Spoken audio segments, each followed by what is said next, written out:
आवाम को बिजली के बिलों में रिलीफ देने के लिए वजारत तवानाई और वजारत खजाना को लाहे अमल बनाने की जिम्मेदारी दे दी। निगरान हुकूमत अपने मैंडेट के अंदर रहते हुए आवाम को ज्यादा से ज्यादा रिलीफ देने की कोशिश करेगी। अनवारुल हक काकड़ का ट्वीट।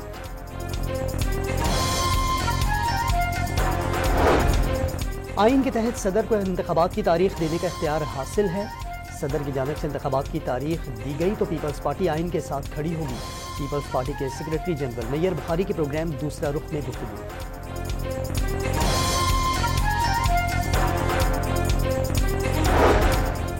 और इस्लामाबाद हाईकोर्ट बार का चीफ जस्टिस आमिर फारूक के खिलाफ सोशल मीडिया मुहिम पर शदीद इजहार मजम्मत।